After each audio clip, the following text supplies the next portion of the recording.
Olá, seja muito bem-vindo. Nós estamos estudando o livro de 1 Pedro. Bora lá?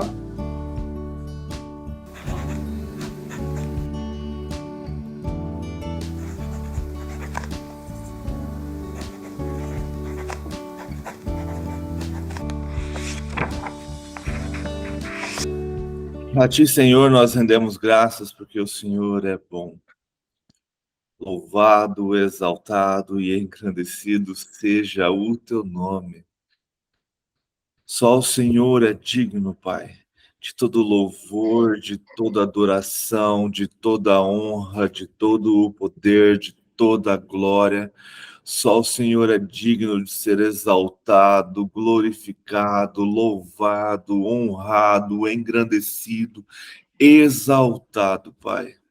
Santo, santo, santo é o Senhor Deus Todo-Poderoso, aquele que criou os céus, a terra, aquele que foi, que é e que há de vir. Santo é o teu nome, Pai.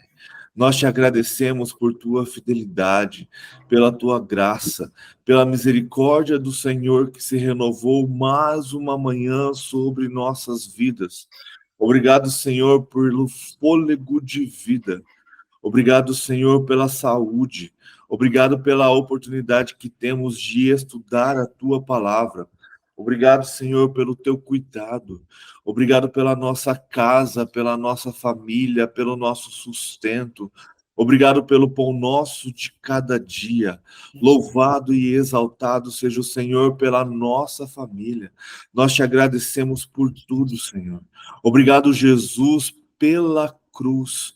Obrigado porque nela não desistiu de nós e morreu pelos nossos pecados. Louvado seja teu nome, Pai. Obrigado, Jesus, porque ressuscitou e vivo está. E isso nos traz e nos dá a certeza da vida eterna. Nós te louvamos, nós te exaltamos. E se a gente fizer isso a vida toda, não há preço que se pague pelo que o Senhor fez por nós. A dívida que tínhamos contigo, Pai, ela era impagável. Nós, como humanos, como carne, como ser humano, não somos capazes de pagar essa dívida.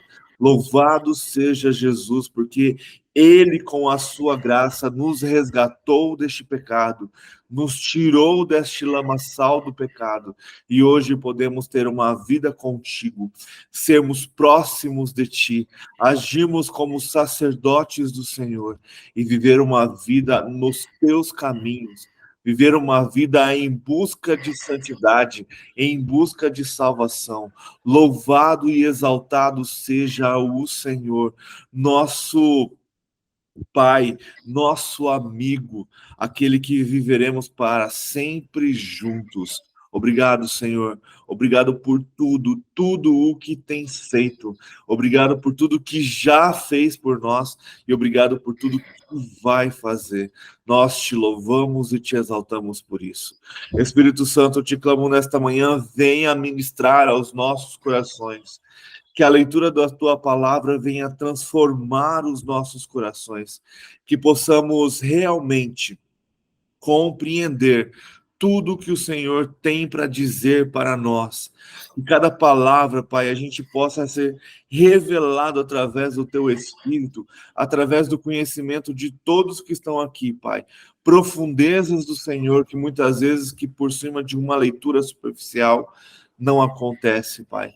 Que possamos realmente compreender o que a tua Escritura está querendo dizer. Revela-nos, Espírito Santo, para que possamos sair daqui cheios do Espírito para enfrentar um dia, para enfrentar mais um dia, para ter um dia abençoado e cheio da tua presença.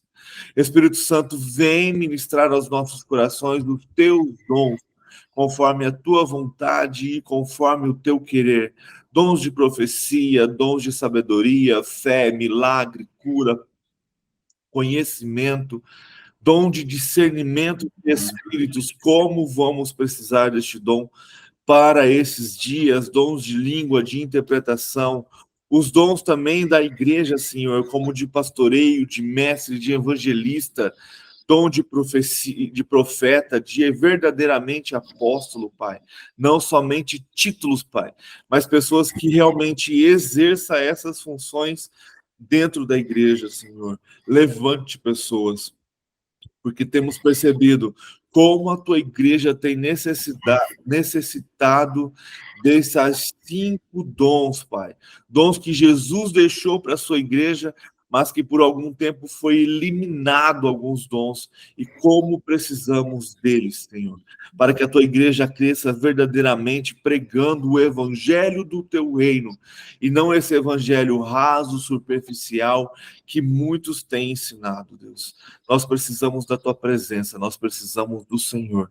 Enche-nos, Espírito Santo, capacita-nos, assim como fazia com os apóstolos no livro de Atos. Toda vez que eles iam para uma sinagoga, eles oravam e buscavam a tua presença, e eles iam cheios do Espírito Santo, com toda a autoridade e com todo o poder, que a gente possa aprender a viver a nossa vida desta forma, sempre em oração, sempre cheios do Espírito Santo, para que toda a oportunidade que o Senhor nos colocar, estejamos preparados para pregar o evangelho do reino, para levar a sua mensagem, seja para quem for, para a honra e para a glória do teu santo nome, Pai.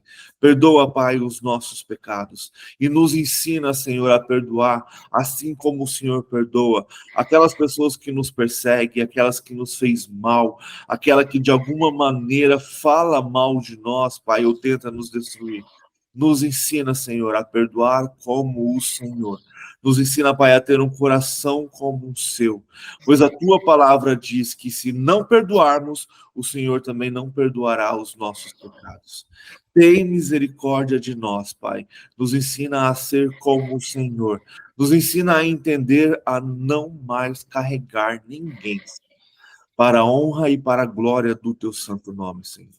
Guarda, Senhor, os nossos lares, guarda as nossas casas, guarda as nossas famílias, esteja acampando com os seus anjos ao redor de todos nós, Pai, para que toda seta, tudo que o diabo vier colocar para nos derrubar, Pai, nós estejamos cheios do teu Espírito e revestidos do teu poder, para enfrentar qualquer seta maligna, para a honra e para a glória do teu santo nome. E quando qualquer luta e qualquer tribulação vier, nós vamos saber que juntos contigo, Pai, somos mais que vencedores, porque o Senhor anda conosco. Mesmo em meio à tribulação, nós sabemos que o Senhor está sempre conosco. E isso serve para nosso crescimento. Louvado e exaltado seja teu nome, Pai. Te clamo pela nossa nação, Senhor. Tem misericórdia deste povo, Pai. Perdoa os pecados dessa nação, uma nação idólatra, uma nação que adora a carne, uma nação cheia de iniquidade, uma nação que gosta da mentira, uma nação, Senhor, que destrói os teus servos, uma nação, Senhor, que tem começado a perseguir aqueles que te amam, uma nação, Senhor, gananciosa, que dá mais valor para o dinheiro do que para a vida humana, Deus. Tem misericórdia deste povo, Pai. Tem misericórdia das crianças, Pai, que têm vivido neste tempo, um tempo onde as pessoas querem não mais destruir as famílias. Eles já conseguiram colocar a mão nas famílias, fazendo com que as mulheres sejam cada vez mais masculinizadas e os homens cada vez mais afeminados, Senhor. E agora eles estão tocando nas crianças. Eles querem destruir a família desde as crianças, Deus. A gente vê nas escolas, a gente vê nos lugares que as crianças frequentam, Pai, como essas coisas têm sido colocadas para desde a infância ser distorcida a sua verdade, Deus. Tem misericórdia do teu povo, Pai. Coloque pessoas com sabedoria, levante nós, paz, Pai, pais, para dar autoridade e conhecimento para as nossas crianças, para ensiná-las o princípio do seu evangelho, o princípio da tua palavra, para a honra e para a glória do teu santo nome, Pai. Restaura as famílias, Pai. Muda isso, Senhor. Levanta homens tementes ao Senhor. Homens que realmente exerçam o sacerdócio dentro da sua casa. Levante mulheres também tementes ao Senhor, que também exercem o sacerdote dentro da sua casa. E que cada um saiba o seu lugar dentro do seu lar, para que volte a ser estruturado uma família firme, uma família forte, uma família firmada nas tuas promessas, firmada nos teus princípios, Deus, para a honra e para a glória do teu santo nome, Senhor. Desperta, Senhor, a liderança da tua igreja, para que as pessoas voltem a orar, voltem a jejuar, voltem a buscar o Senhor. Que não seja apenas campanhas de orações, ou campanha de jejum, ou campanha de qualquer coisa, mas que seja diária a nossa vida de oração, que seja diária a nossa vida de busca ao Senhor, para a honra e para a glória do teu santo nome, para que o Senhor seja exaltado e engrandecido em nossas vidas. Senhor, te clamo também, te peço, traga paz para Jerusalém, traga paz para o Oriente Médio, traga paz, Senhor, para as nações. A gente tem ouvido rumores de guerra, Senhor, e a gente, conhecendo a tua palavra, sabemos que isso é só o início, que essas coisas são necessárias para acontecer, para que haja a paz. Então, que haja a paz, e que se essa paz for a última paz, glórias sejam dadas ao teu nome. E então prepara o teu povo para esses dias, para a honra e para a glória do Senhor, Pai. Transforma, Senhor, aquelas pessoas que estão ali no Oriente Médio, Pai. Que elas venham reconhecer Yeshua como Messias. Não importa se é através de pessoas levando a palavra ou se é através de sonhos e visões. Age com o seu espírito, age com o seu sobrenatural sobre aquele lugar, Pai, para que a plenitude dos gentios aconteça em todas as nações e para que a plenitude dos judeus também aconteça, para que assim o Senhor retorne e tome o teu reino para a honra e glória do teu nome. Maranata, Senhor Jesus. Nós aguardamos o seu retorno. Nós sabemos que não serão dias fáceis, mas sabemos que podemos confiar plenamente no Senhor, para a honra e glória do teu nome, para louvor do teu nome. Nós te exaltamos, nós engrandecemos ao Senhor e nós aguardamos ao Senhor. Vem, Jesus, vem, em nome de Jesus. Amém. Amém. Amém. Glória a Deus, vamos lá? Então, a gente está lendo o livro de Pedro.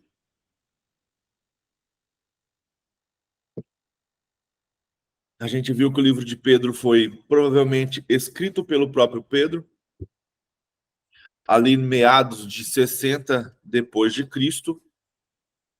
E no primeiro capítulo de Pedro, eu separei aqui, a gente viu então sobre uma esperança duradoura, a gente viu a prova de fé por meio da adversidade, a gente viu a profundeza da alegria na salvação, como precisamos ser gratos por ser salvos. A gente viu Pedro chamando a igreja para a santidade, mesmo em meio a lutas e perseguições. E a gente viu sobre o amor incomparável de Deus, como Deus age em nossas vidas e como precisamos estar buscando Ele sempre, glorificando o seu nome, mostrando a sua fé. E a gente terminou o capítulo 1 de 1 Pedro, falando sobre toda a humanidade como a relva e toda a sua glória como a flor da relva, que murcha e cai. Mas termina falando que a palavra do Senhor ela permanece para todo o sempre. E aí ele termina o capítulo 1 falando que essas palavras que lhe foi anunciada. E a gente começa o capítulo 2 de 1 Pedro, então, é uma continuação. Então, Pedro está continuando tudo que ele disse no primeiro capítulo.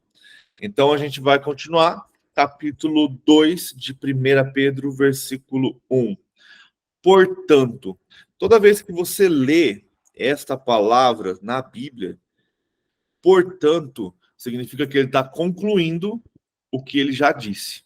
Então, é uma continuação. Lembrando que a Bíblia, quando foi escrita, né, as cartas, quando foram escritas, não tinham capítulos e nem versículos. Então, era um enredo contado ali. Portanto, livrem-se de toda maldade e de todo engano, hipocrisia, inveja e de toda espécie de maldicência. Olha que louco. Então, Pedro dá esta aula sobre santidade, sobre buscar o Senhor, sobre salvação, e ele conclui falando: portanto, livrem-se de toda maldade, de todo engano, de hipocrisia, da inveja, de toda espécie de maledicência. Então, purifique o seu coração. E para estas coisas acontecer, precisamos estar cheios da palavra. Para você não ter maldade no seu coração, você precisa estar o quê? Cheio do Espírito. Para você não ser enganado, você precisa conhecer a verdade. E lembra que a verdade é o próprio Cristo. Não sejamos hipócritas, nem invejosos, lembrando que Deus dá tudo para todos, e nem qualquer espécie de maledicência. Versículo 2. Como crianças recém-nascidas, desejem de coração o leite espiritual puro, para que por meio dele cresçam para a salvação, agora que provaram que o Senhor é bom. É interessante, né? Porque Pedro está falando, então, quando começamos a nossa jornada, que desejamos, então, esse leite espiritual puro, para que a gente, então, cresça para a salvação, para que a gente amadureça, para que a gente, por meio dele, venha conhecer cada vez mais o Senhor, venha conhecer ao Senhor verdadeiramente. E é bem interessante que essa palavra de Pedro, ela vem em contraste com o que Paulo fala em Hebreus. Na verdade, o escritor de Hebreus, a gente não tem certeza se é Paulo, mas o que o autor de Hebreus fala, que vocês ainda são crianças porque vocês ainda tomam leitinho. Vocês precisam comer mais comida sólida. Então, no início da nossa jornada, nós nos alimentamos desse leite espiritual puro, mas conforme vamos crescendo e amadurecendo nessa salvação e no Senhor, o nosso alimento precisa mudar. Ele precisa ser sólido. Ele precisa ser mais ou menos o que a gente faz, que é pegar capítulo, versículo por versículo e começar a tentar destrinchá-lo, começar a entendê-lo. O leitinho é a leitura, é a busca inicial que a gente tem quando nos convertemos. Então precisamos ter um alimento mais sólido, além de leite, né? Isso que a gente aprende quando a gente começa a ler toda a Escritura. Mas quando começamos a jornada, lembrando que Pedro aqui está falando para uma igreja de judeus. Quando começamos a nossa jornada, a gente começa então com esse leite espiritual, que ele compara com o leite puro de uma mãe, se você parar para pensar. É aquele primeiro leite que sustenta o recém-nascido, que traz toda a pureza para o sustento do recém-nascido.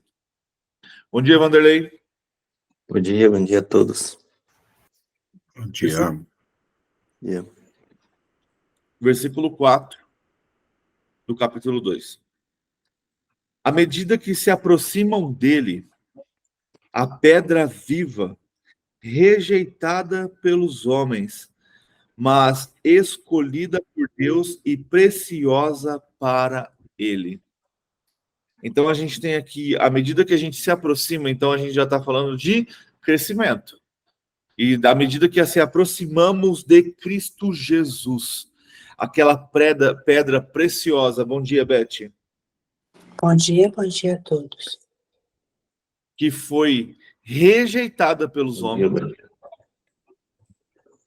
mas escolhida por Deus e preciosa para Ele. Uma coisa que às vezes a gente não pensa, mas a possibilidade de Jesus como um homem escolher não se entregar na cruz, ela existia, mas ele escolheu obedecer. E ele foi honrado, como a gente está vendo aqui, como uma pedra preciosa por ter feito isso. Às vezes a gente fica... não pensa nessas coisas. A gente coloca Jesus no altar que ele merece, mas a gente precisa lembrar que ele veio como um homem. E que ele sentiu os desejos, as dores, sentiu fome, sentiu sede, como a gente. E ali, no seu batismo, ele foi revestido do Espírito Santo, como a gente. Por que a gente não vive uma vida? Ele, diferente da gente, ele não nasceu do pecado. Ele não tinha a maldade e o pecado que a gente nasce com ele. Por isso ele nasceu de uma virgem, por isso ele não nasceu de um homem, porque quem carrega o pecado é o homem. Então, ele nasceu de uma mulher. Então, ele não nasceu com o pecado, né, que toda a humanidade carrega. Mas ele escolheu nascer como homem, escolheu viver com homem. E isso é bem interessante quando a gente começa a estudar sobre Jesus. A ideia de que é necessário ele ser como homem. Ter fome, ter sede, ter necessidades, buscar ao Senhor todos os dias em oração. A gente vê várias passagens de Jesus orando, buscando ao Senhor. A gente vê Jesus fazendo milagres cheios do Espírito Santo.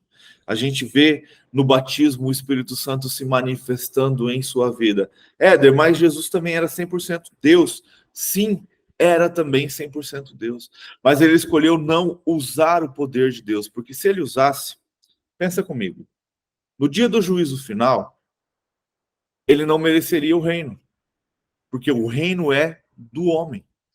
Deus deu em Gênesis 1:26 o domínio da terra ao homem. Então Jesus, olha, cara, isso é maravilhoso. Jesus veio à terra para sofrer o que a gente sofre, mas para pagar um preço que a gente era incapaz de ser pago. Então, ele se fez homem. E se ele usasse do seu poder de Deus para viver esses dias aqui na Terra, no dia do juízo final, as pessoas, não é nem Satanás, as pessoas que vão ser, como que Jesus, aqui a gente vai seguir a palavra, vai falar que Jesus serve de pedra de tropeço para essas pessoas que não aceitam, elas iam falar assim, não, mas você conseguiu fazer todas essas coisas porque você era Deus. Ele vai falar, não, eu fiz todas essas coisas sendo homem. Por isso ele se tornou pedra de tropeço para aqueles que não o aceitam. Porque ele mostrou que, como homem, era possível obedecer ao Senhor plenamente, como Adão deveria ter feito. Ele mostra para nós, por isso que devemos segui-lo e ser igual a ele. Porque ele mostra para nós que é possível. É possível vencer o pecado, é possível vencer as tentações, é possível, como ele mesmo disse, vocês podem fazer milagres maiores do que eu fiz. Éder, como? Fazendo o que ele fazia. Jesus vivia de jejum, Jesus vivia uma vida de oração, Jesus tinha intimidade com o Pai, Jesus era cheio do Espírito Santo. A gente quer fazer as coisas, mas a gente não ora. A gente não tem intimidade com Deus, a gente raramente jejua e a gente não é cheio do Espírito Santo. Isso é constante. A gente tem hoje, eu costumo dizer, até dói falar isso, mas a gente tem uma igreja preguiçosa. uma igreja que se acomoda com o líder orando, se acomoda em ir à igreja apenas no domingo. Graças a Deus, a igreja está despertando e isso está mudando. Mas ainda a gente tem a grande maioria. Numa pregação de domingo, o pastor trouxe um relato que a gente tem ali 5% dos jovens que se dizem cristão que nem sabe quem é Jesus. Fora quantas pessoas que, se você começar a questionar, nunca leu a Bíblia, nunca se aprofundou para estudar. Eu entro muitas vezes em discussão porque eu falo que a Bíblia ela não foi feita para ler, ela foi feita para estudar, para você parar e meditar. O que Pedro quer dizer quando ele diz que ele é uma pedra preciosa e escolhida por Deus? Deus Pai honrou o sacrifício do seu filho quando o ressuscitou. Porque ele obedeceu e foi obediente até o final. E é essa obediência que a gente precisa buscar todos os dias. Versículo 5. Vocês também estão sendo utilizados como pedras vivas na edificação de uma casa espiritual, para serem sacerdócio santo, oferecendo sacrifício espiritual aceito a Deus, por meio de Jesus Cristo. Pois assim é dito a Escritura: eis que ponho em Sião uma pedra angular, escolhida e preciosa. Então ele está falando de Cristo Jesus. E que nós nos tornamos sacerdotes, participantes dessa edificação que Cristo Jesus começou através de seu sacrifício. E o nosso sacerdócio hoje, ele é aceito por Deus, porque Jesus morreu e se entregou por nós. Então ele começa a fazer uma leitura do que está escrito. Eis que ponho em Sião uma pedra angular, escolhida e preciosa, que é Jesus. E aquele que nela confia jamais será envergonhado. Glória a Deus.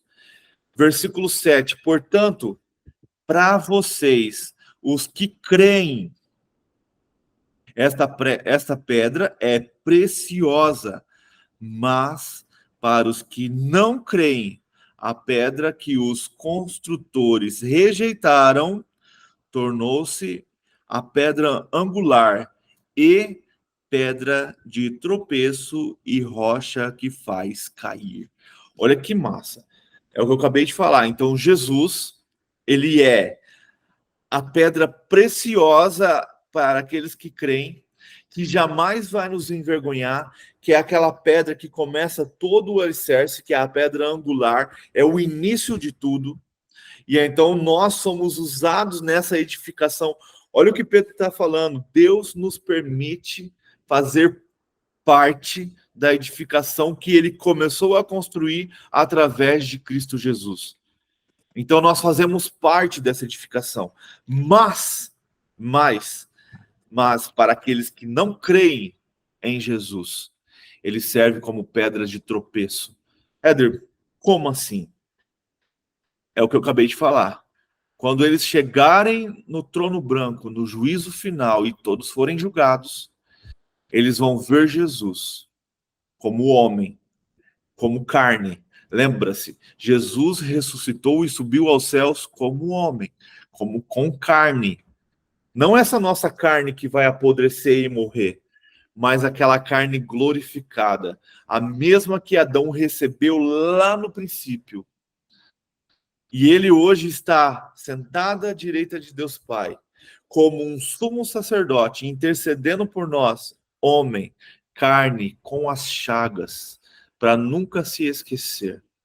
E quando toda a humanidade, aqueles principalmente que não creram, ver Jesus, ele vai ser pedra de tropeço, porque o que ele fez vai condená-las por elas não escolher a sua graça. Ele vai mostrar que era possível, então, ter uma vida santificada e de obediência ao Pai. Continuando, vou ler O 8 de novo. E pedras de tropeço e rocha que faz cair. Os que não creem tropeçam, porque desobedecem à mensagem. Para o que também foram destinados. Vocês, porém, cara, esse versículo, decore isso.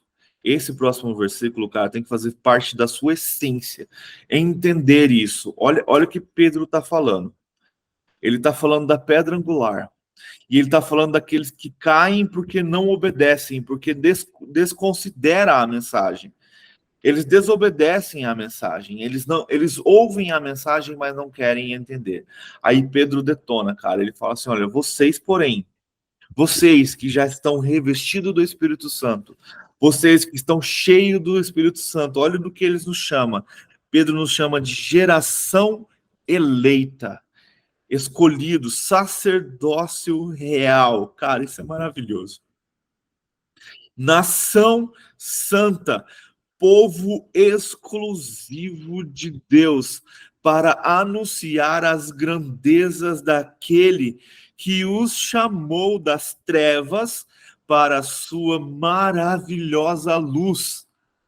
Antes vocês nem sequer eram povo, mas agora são povo de Deus. Não havia recebido misericórdia, mas agora a receberam.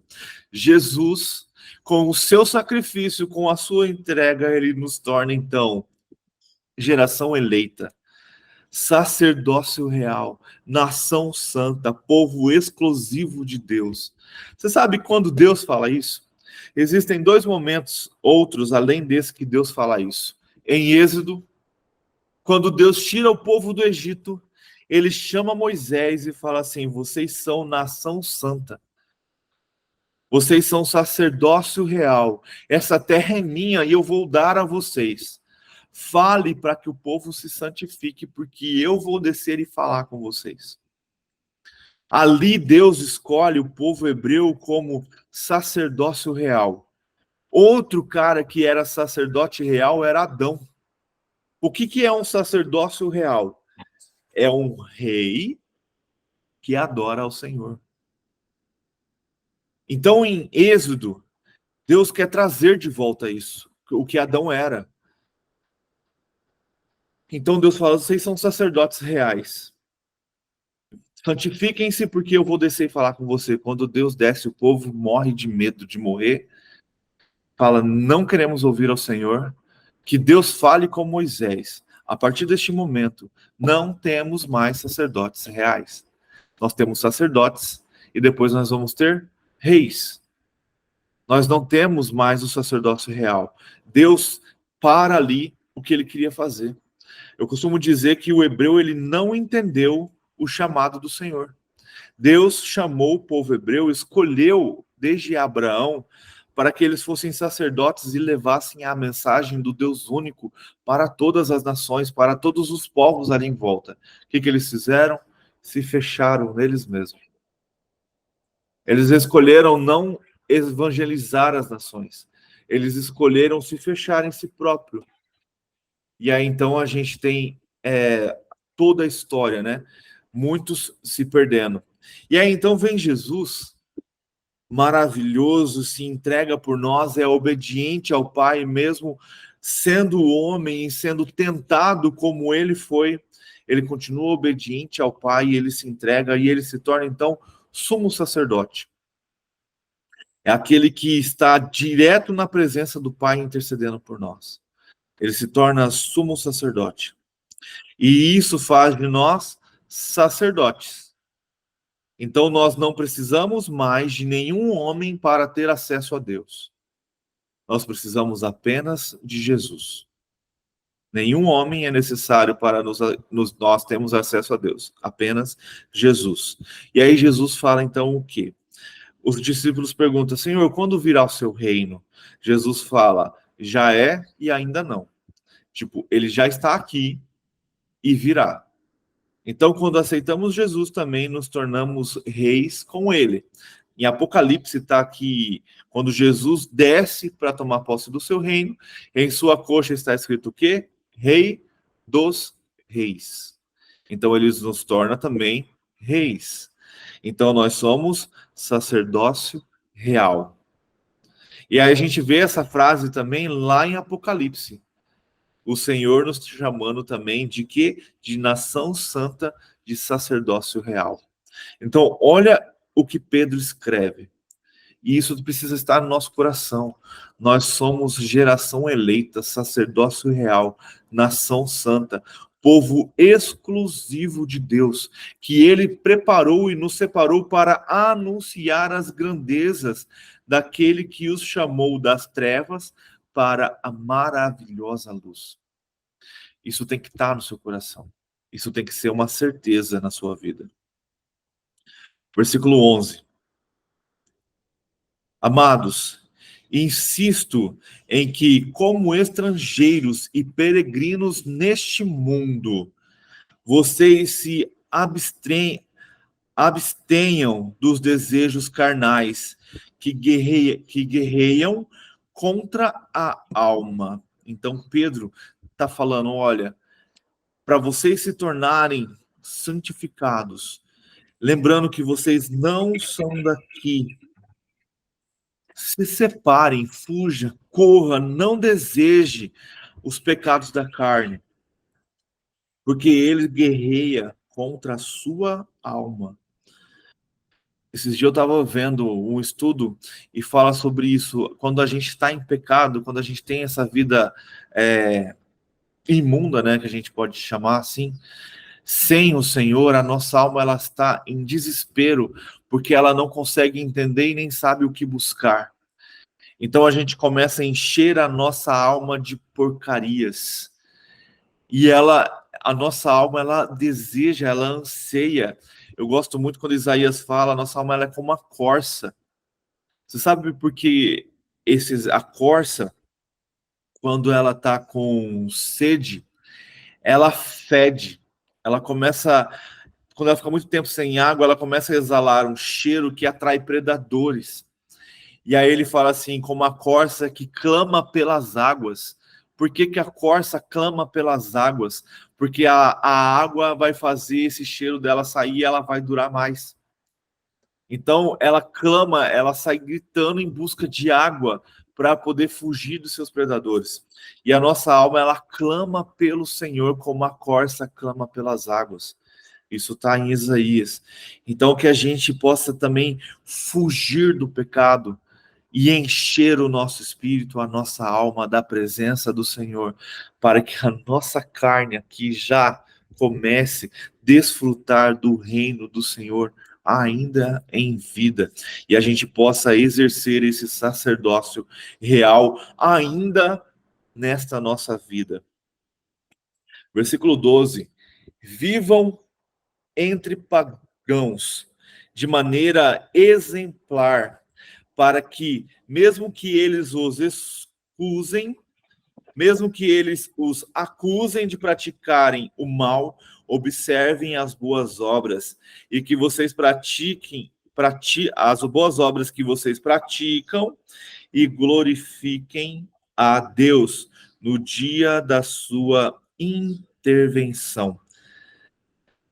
Cara, isso aqui me fez lembrar Daniel, quando Daniel ele é provado. Quando o reinado persa vem, então ele é colocado ali como governador, e os persas tentam encontrar neles, os sápatras, né? Tentam encontrar em Daniel algo para acusá-lo. E o que eles encontram? Nada. Então Pedro está falando a mesma coisa, que vocês vivam entre os pagãos, mas que vocês tenham uma vida exemplar, que as pessoas possam olhar para nós e desejar o que a gente tem. Como dizem em Zacarias, vai chegar o tempo que as pessoas vão puxar no seu talite, né, que ele fala lá, mas é na barra da sua calça, ou ali no seu cordão, na sua capa, e vai falar, o que você tem, eu quero. Que é isso que está em você? Porque você é diferente. Porque mesmo no meio de toda essa perseguição, no meio de toda essa luta, você está louvando, feliz, agradecido. O que é isso? Eu quero. Isso está em Zacarias. Então, que a gente tenha essa vida exemplar no meio do povo, no meio daqueles que não conhecem ao Senhor, para que no final o Senhor seja glorificado. Versículo 13. Por causa do Senhor, sujeitem-se a toda autoridade construída entre os homens, seja o rei como autoridade suprema, seja aos governadores como por ele enviados para punir os que praticam o mal e honrar os que praticam o bem, pois é da vontade de Deus que, praticando o bem, vocês silenciem a ignorância dos insensatos. Vivam como pessoas livres, mas não usem a liberdade como desculpa para fazer o mal. Vivam como servos de Deus. Tratem a todos com devido respeito. Amem os irmãos. Temam a Deus e honrem ao rei. Pesado, né? Pesado para a nossa geração, para o nosso tempo.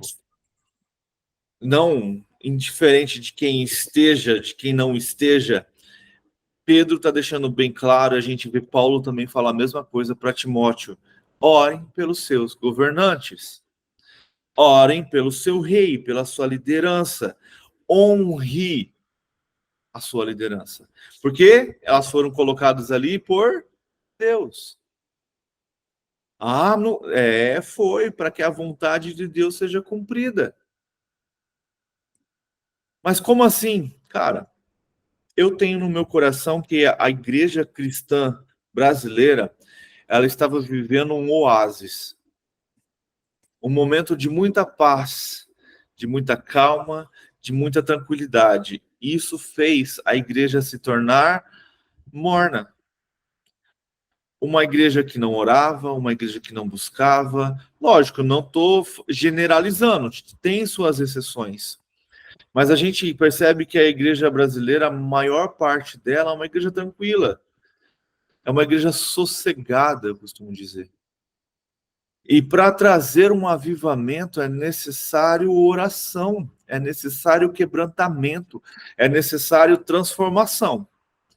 E a gente viu vários profetas diferentes, não é só um, vários profetas diferentes, em épocas diferentes, profetizando que o último avivamento viria do Brasil.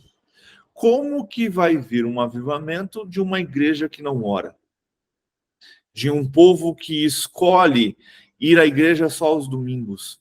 De um povo como Ezequiel, quando entra nas águas, as águas ficam só ali na canela.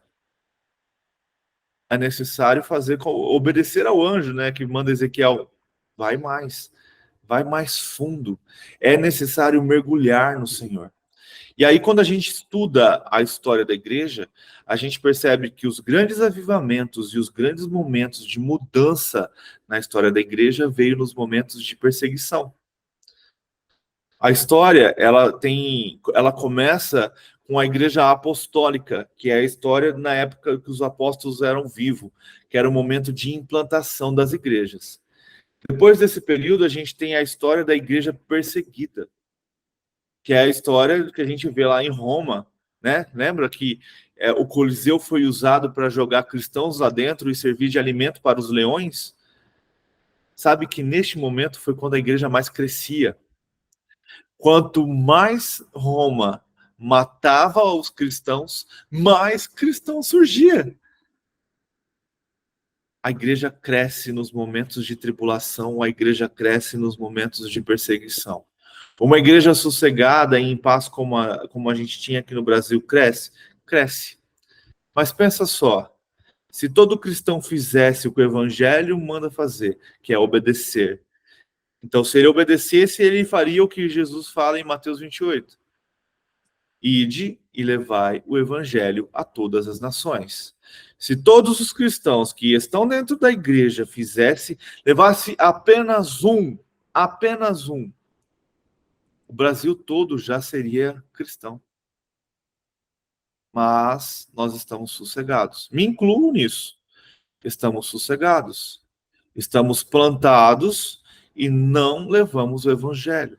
Deixamos isso para quem? Deixa para o missionário. Evangelizar, deixa para o evangelista. Ensinar a palavra, falar para alguém, não, deixa para o pastor.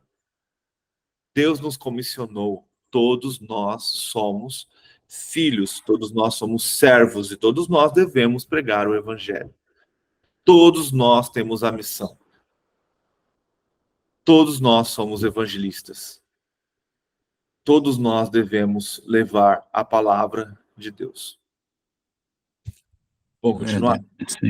Isso vai muito a igreja está assim, igual você está falando, eu concordo com você. Só que eu vejo que está as pessoas, a igreja está morna assim, fria, porque está concordando com as leis do homem aqui na terra, né? Eles obedecem não a Deus, assim, não busca, porque se ficaram nessa aí, de concordar com o que ele quer. E igual você falou, pastores, padres, eles falam lá, e eles parece que vai pelas leis que o homem faz aqui na terra. Então, um pouco disso é muito, não pode isso, pode aquilo, e aí é onde que tem que ter perseguição mesmo para poder. Tem que ir do contra, né? Se prontificar e não concordar com coisas erradas, porque a igreja está concordando com as leis que o homem faz aqui na terra, concordância. Por isso esse esfriamento aí. Tá? Mas o problema disso... O problema disso, Delei, é a falta de leitura bíblica. Por muito tempo... Vai muito pelo cara entrar lá no governo e faz, não pode isso, pode aquilo, concordar com as coisas erradas, por exemplo. Mas por muito tempo, por exemplo, eu ouvia da minha avó que não era necessário ler a Bíblia, porque senão eu ia ficar louco. Uhum. E isso era uma cultura. Para quem aqui já foi católico, sabe que isso é normal. Uhum. É ensinado que não precisa ler a Bíblia. Isso é um ensino. Uhum. E aí a gente tinha um afronto, porque o povo evangélico lê a Bíblia. Hoje a gente vê pastores falando a mesma coisa, não precisa ler a Bíblia, porque você vai ficar e não vai entender. É muito grave, sim. Aonde nós estamos chegando? Cara, a gente não tem como lutar contra isso, porque isso é bíblico, isso se chama apostasia. Uhum. É o engano que Jesus falou que ia acontecer. Mateus 24, versículo 4. Cuidado para que vocês não sejam enganados. Então, cara, a gente precisa... E se prepara, ele se prepara porque vai piorar. Vai piorar. A tendência é piorar. Então, precisamos o quê? Cada vez mais estar firmados na palavra do Senhor. Precisamos ter a Bíblia como nossa espada, como nosso travesseiro, como nossa cabeceira. Ela é o livro que nos dá poder. Ela é o livro que faz a gente conhecer a Jesus. Ela é o livro que faz com que a gente não seja enganado. Como que você não é enganado? Conhecendo a verdade, conhecendo a Cristo. E é muito legal que Cristo nos chama de cordeiros, de ovelhas, na verdade, né? E ele se diz o bom pastor. Quando a gente vai pesquisar sobre ovelhas, as ovelhas não obedecem o comando de nenhuma outra pessoa a não ser do seu pastor. Então, quando o engano vir, quando os falsos profetas vierem, quando o anticristo vier, a gente vê lá em Apocalipse, o seu convencimento é tão convincente, as coisas que vão fazer, principalmente o falso profeta, é tão convincente que enganaria até os santos. Mas não vai enganar porque os santos conhecem a voz do seu pastor. E sabem o que está escrito, e sabem os sinais, e sabem o que está acontecendo. Mas, cara, a Bíblia fala lá em Apocalipse 13 que o falso profeta vai mandar descer fogo do céu, velho. Ele vai enganar a muitos. Então, por isso precisamos todos, e está havendo um despertar total de toda a igreja, independente de placa. eu acredito que está havendo um despertar nas igrejas. Mas vai ter igrejas que não vai despertar, que elas vão ser o engano. Como eu falei ontem, está em Apocalipse, vão ser sinagogas de Satanás. Então a gente precisa estar atento. Eu gosto muito de um pastor amigo meu, ele falou assim, vai chegar um tempo que as igrejas que pregam o evangelho vão estar vazias, e muitas até de portas fechadas, aquelas que pregam verdadeiramente o evangelho, e aquelas igrejas que você vai passar e vai ver elas lotadas, elas vão estar pregando o engano. É essas igrejas que a gente vê hoje pregando o amor é tudo. Não há justiça. Não, Jesus é paz e amor. Cara, Jesus realmente é amor. Deus realmente é amor. Mas Deus não habita no meio dos pecados. Então, quando fala assim, não, Jesus é amor, você pode fazer o que você quiser porque ele te ama, cara, onde está a santificação? A palavra diz, sem santidade não veremos a Deus. E o único que pode nos santificar para que com o nosso corpo glorificado possamos ver a Deus é Jesus. Se não conhecemos verdadeiramente a história de Jesus, se não conhecemos verdadeiramente o Evangelho por completo, a gente vai ser enganado. E aí é o que está lá em Mateus 7. Jesus vai falar, afasta de mim, porque eu não te conheço. Então, muitas pessoas hoje estão sendo enganadas. Faz parte da apostasia. O que cabe a nós? Continuar buscando ao Senhor e orando para que Ele se revele a essas pessoas e elas despertem. E elas acordem. E elas comecem a buscar ao Senhor profundamente. Como a gente acabou de ler aqui. Que elas parem de tomar leite e comecem a caçar substâncias mais sólidas. Comecem a se aprofundar mais no Evangelho. Continuando. Versículo 18. Escravos, sujeitem-se aos seus senhores, com todo o respeito, não apenas aos bons e amáveis, mas também aos maus. A gente pode trocar hoje essa palavra escravos para empregado. Sujeite-se ao seu chefe, mesmo que ele seja bom ou que ele seja mau.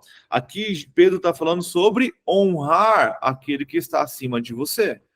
Cara, se você não concorda, se ele é totalmente contra a palavra de Deus, vaza daí. Não se apegue. Se apegue em Deus.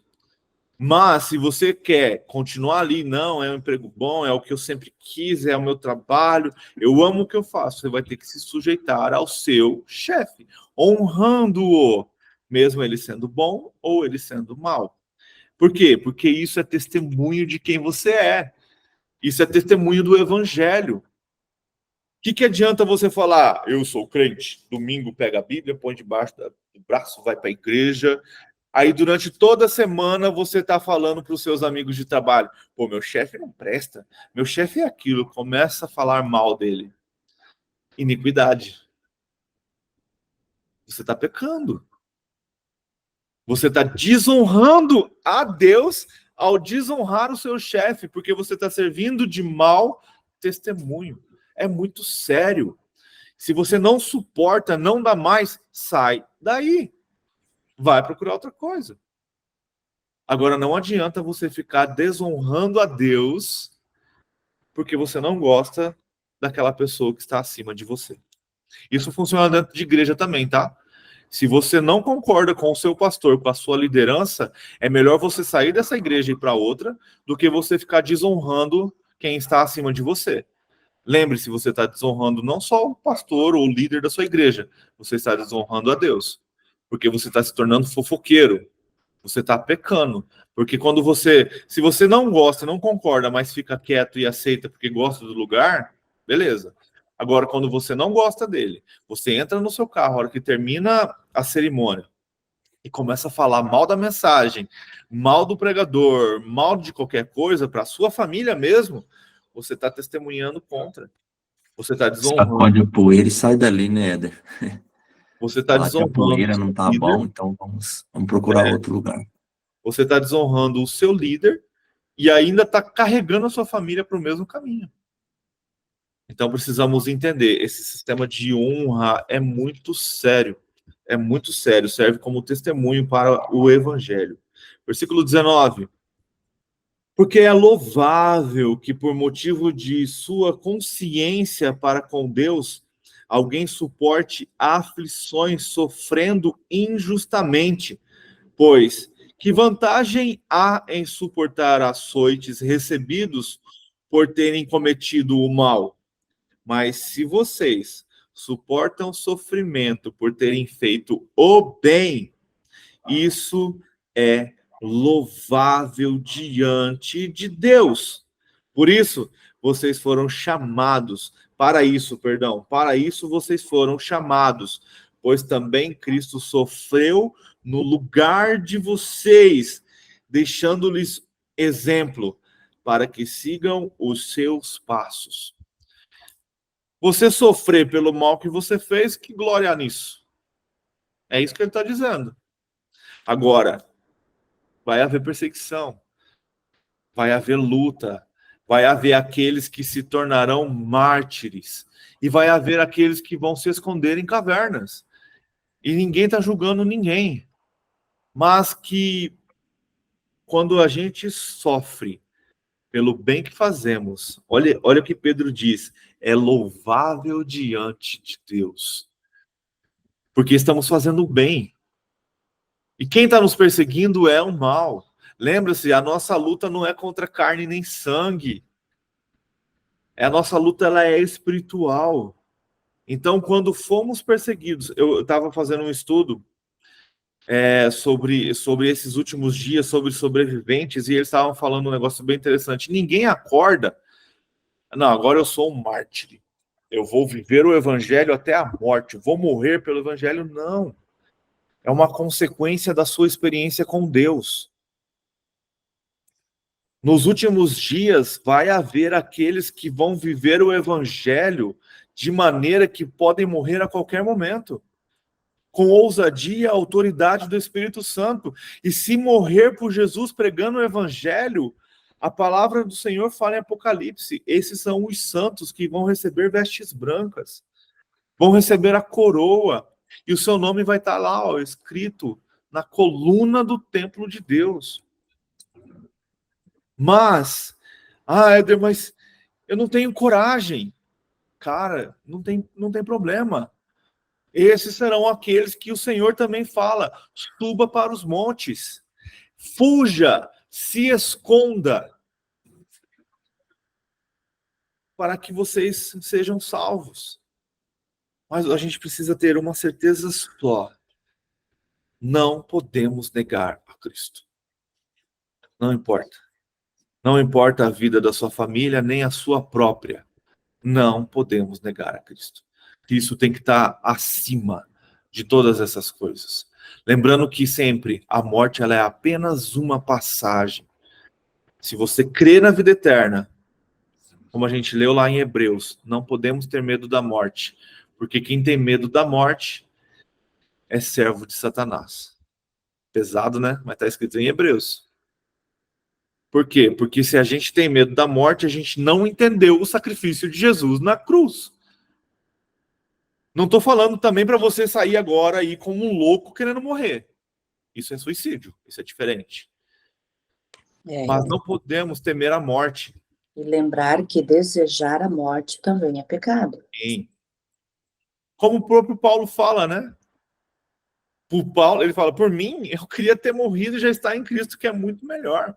Mas vou continuar vivendo a vida que ele escolheu para mim e vou continuar pregando o evangelho. De todos os apóstolos, o único que morreu de velhice foi João. João foi o único que morreu de velhice. E tem uns doidos ainda que falam que é capaz dele nem ter morrido. Porque Jesus fala, né? Se eu não quiser que ele morra, qual é o problema, né? Jesus dando um ralo em Pedro, né? Vai cuidar da sua vida. Vai fazer o que você precisa ser feito. E deixa ele fazer o que ele precisa ser feito. João morreu idoso. Já os outros apóstolos, todos foram mortos. O próprio Pedro foi crucificado de ponta cabeça. Paulo perde a cabeça. Éder, mas isso aconteceu só com os apóstolos? Não. Vocês sabem como que Isaías morreu? Isaías foi cortado ao meio. Profeta do Senhor. Tem um outro profeta também, se eu não me engano, em Reis, que é devorado por um leão. Então, cara, a Bíblia nunca falou que servir ao Senhor é fácil. Por quê, Éder? Por causa do pecado. Por causa do pecado que invadiu a terra. O homem é mau desde sua nascença, desde que nasceu. Isso está lá em Gênesis, logo depois que Noé sai da arca. Deus fala, o homem é mau desde que nasce, por isso eu nunca mais vou matar o homem com o dilúvio. Está em Gênesis. Então precisamos estar atentos e buscar ao Senhor e deixar que Ele seja, que a gente seja exemplo para aquelas pessoas que estão perdidas, que a gente realmente seja a diferença aonde nós estivermos. Eu gosto de dizer assim, uma das orações que eu gosto de fazer é que a luz do Espírito Santo resplandeça através de mim. Que aonde eu estiver, que os meus olhos brilhem à luz do Espírito Santo. Eu costumo dizer assim, cara, hoje isso me dá prazer. Eu gosto de estar no meio de pessoas onde a gente pode discutir sobre o evangelho do reino, porque isso traz aprendizado.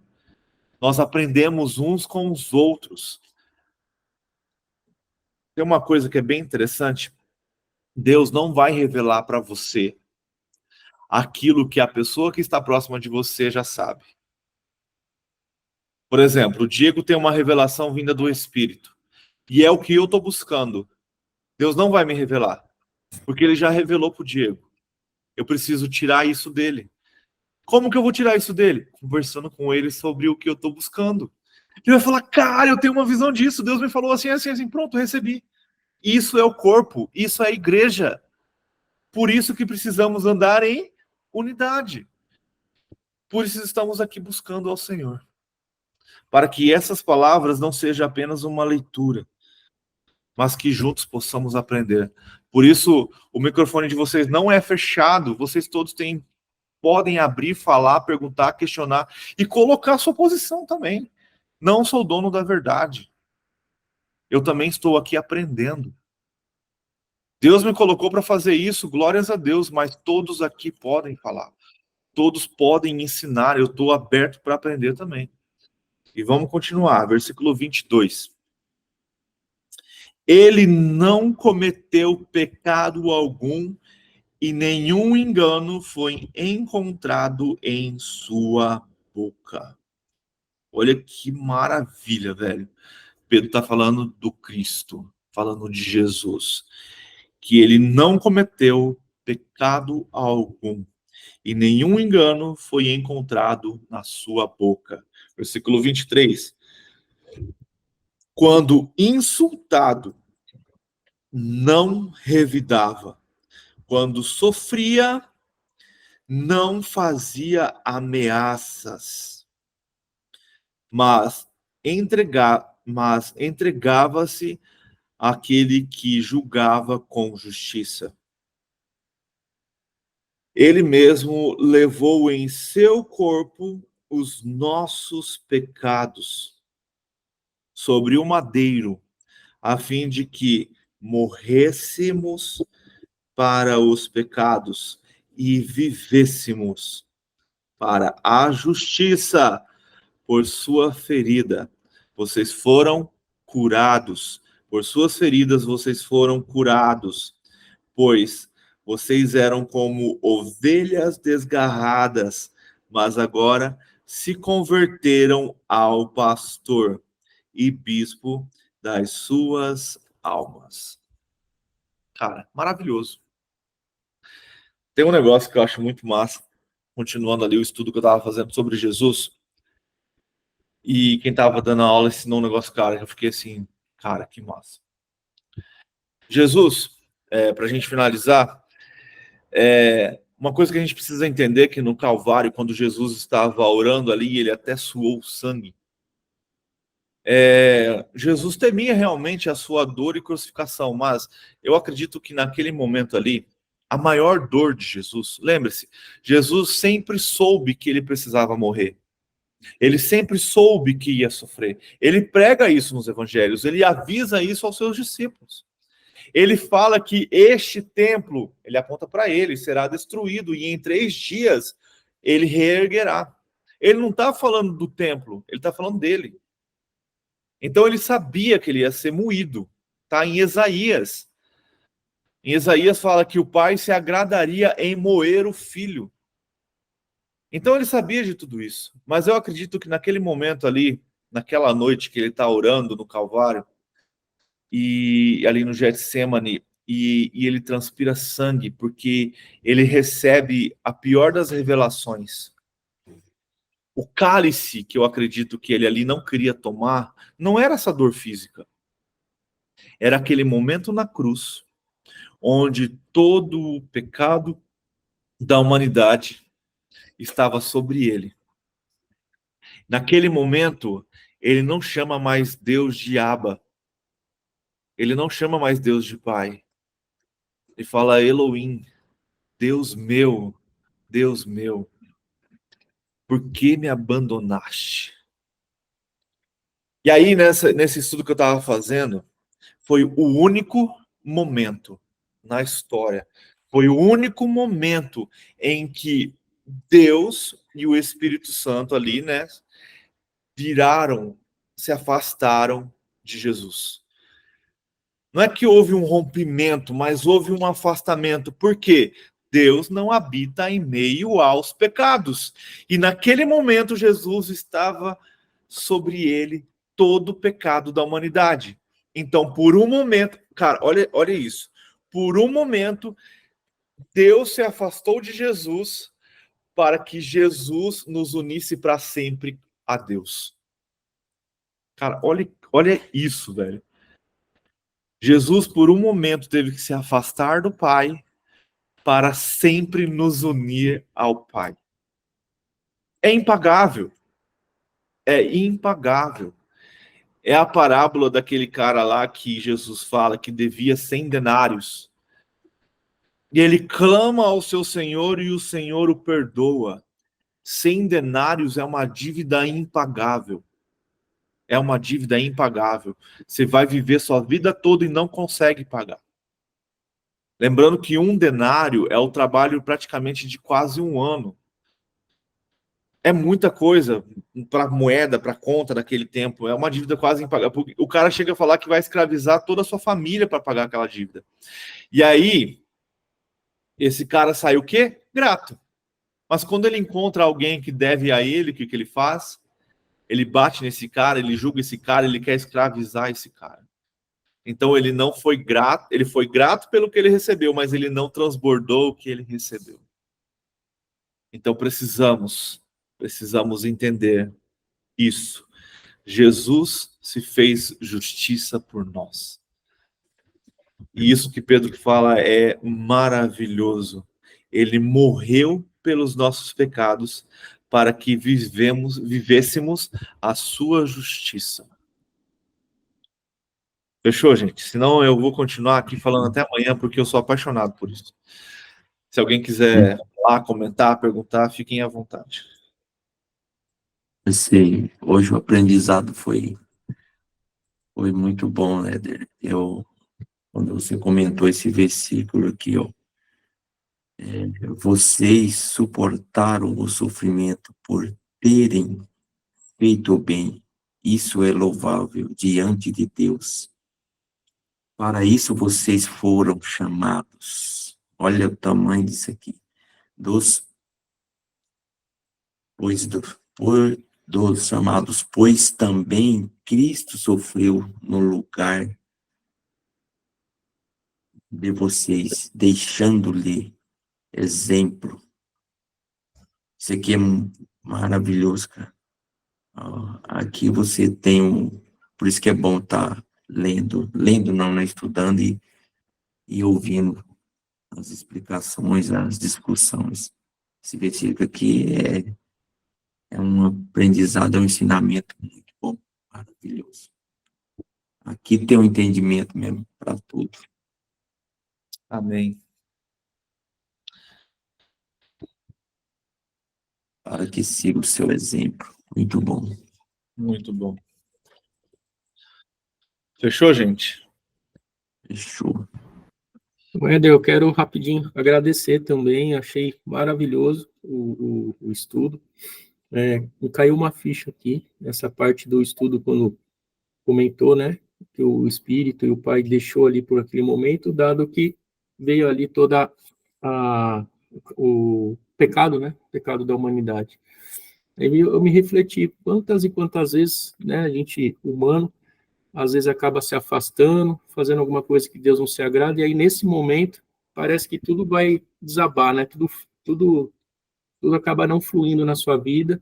E aí quando você cai a sua ficha e você, peraí, deixa eu me ajustar aqui, deixa eu acertar, aí as coisas começam a voltar. Então eu peguei essa chave aí, achei muito bacana também. Várias outras, mas essa marcou aqui. Deus abençoe grandemente. Amém. Amém. Tá fechado, dona Neuza.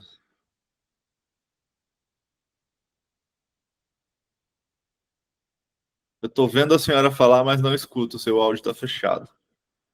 O reino não é desse mundo, né? Isso. O reino do Senhor virá. Eu acredito, dona Neuza, assim, do fundo do meu coração, que a terra foi criada por Deus, então ela é perfeita. Toda a criação do Senhor é perfeita. Mas o pecado a destruiu. Então Jesus ele vai vir para restaurar. E aí o reino dele, né, que não é deste mundo, vai vir para a terra. Então acredito que viveremos aqui, mas não nessa terra que a gente conhece hoje, sim numa terra restaurada, assim como ela era no Éden. Então, a palavra diz lá em Apocalipse, né, no final de Apocalipse, fala que a nova Jerusalém, né, a cidade celestial, ela vem adornada como uma noiva. Então, a vontade de Deus sempre foi habitar entre nós. Mas o pecado não permitiu, né? Já no início da história, o pecado fez que o homem caísse. E ali no final, no Apocalipse 21, então, a cidade celestial, né, a nova Jerusalém, ela vem para ficar na terra e habitar entre nós. Então, mas não é essa terra que a gente conhece hoje, cheia de poluição, cheia de pessoas más e tal. Isso é consequência do pecado. Mas essa mesma terra, eu creio nisso, mas restaurada. Como o próprio João diz, né, um novo céu e uma nova terra. É porque ela será restaurada. Eu acredito que esse céu azul que a gente vê também, a gente não vai mais ver. Porque os nossos olhos vão ser abertos para tudo o que Adão via e a gente não vê mais hoje, porque os nossos olhos espirituais foram fechados. Então, a própria palavra fala, né, não haverá mais sol nem lua, porque o próprio Senhor será a luz que iluminará a todos nós. Olha que maravilha. Muito bom. Fechou então, gente? Vamos estar orando para a gente encerrar, para que a gente tenha um ótimo dia. Beth, pode orar para a gente, por favor? Amém.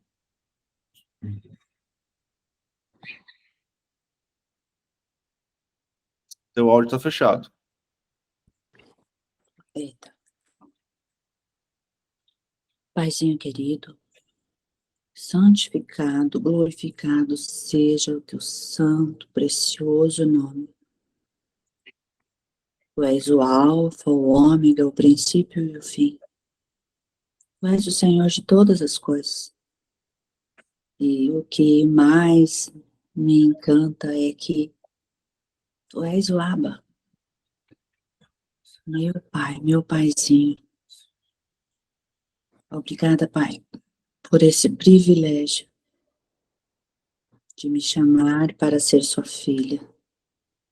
Quero agradecer também ao Pai por esse momento que estivemos juntos aqui, aprendendo mais de Ti, com o nosso coração aberto, sendo ministrado por Ti através do Éder e por todos os irmãos aqui. Louvado, engrandecido seja o Teu nome, Jesus. Fica conosco nesse dia, orientando os nossos passos, que essa palavra fique incrustada no nosso coração o dia todo. Que nós possamos fazer assim, como um animal, ele ele come ali aquela grama e fica ruminando o dia todo na boca. Que essa palavra fique o dia todo, o tempo todo no nosso coração, na nossa mente, e que possamos transbordar por onde passar, com a nossa vida, com o nosso viver, com o nosso olhar, com a nossa língua. Falar de ti é quanto podemos, enquanto há tempo, que possamos ser, viver, falar de ti enquanto há tempo, enquanto podemos, com a nossa vida, com a nossa língua, que isso possa ser o reflexo em nós, brilha em nós, Pai. Faz-nos brilhar neste mundo a tua luz. Nós viemos aqui para ser diferentes, fazer a diferença, porque nós temos o teu Espírito Santo em nós. Se conosco, Pai. Obrigado por esse momento precioso, por cada família aqui representada, ó Pai, abençoa os seus negócios, a sua vida, a família de cada um aqui. Desperta mais pessoas para estar conosco, desperta mais pessoas com sede da tua palavra, assim como a corça suspira pelas águas, que venham pessoas sedentas por ti, cheias, para estar cheias de ti, que possamos esvaziar de nós e enchermos mais de ti a cada dia. Ser conosco, Pai. Isso tudo não é para o nosso engrandecimento, é para tudo para a honra e glória do seu santo e precioso nome. Esta é a nossa oração nesse momento. Guarda as nossas vidas nesse dia, abre os nossos olhos, dá-nos visão espiritual, discernimento de espírito, para que possamos viver a cada dia, a cada momento, em todas as situações, não negando que somos de ti, que somos o Senhor. Que somos o Senhor nessa terra. Ó Espírito Santo de Deus, tira a venda dos nossos olhos, que possamos estar vendo o que tu queres. Amém. Usa as nossas vidas, onde estivermos, para o louvor da tua glória. Esta é a nossa oração. No nome precioso de Jesus, que é teu, toda a honra e toda a glória. Amém. E assim a gente finaliza mais um estudo e é maravilhoso a gente ver o agir de Deus, a gente ver o mover de Deus na sua escritura e como Pedro mostra isso, mostra o quanto precisamos buscar e entender a Jesus. Cara, que livro maravilhoso. Que Deus possa te abençoar e que você tenha cada vez mais sede da palavra de Deus.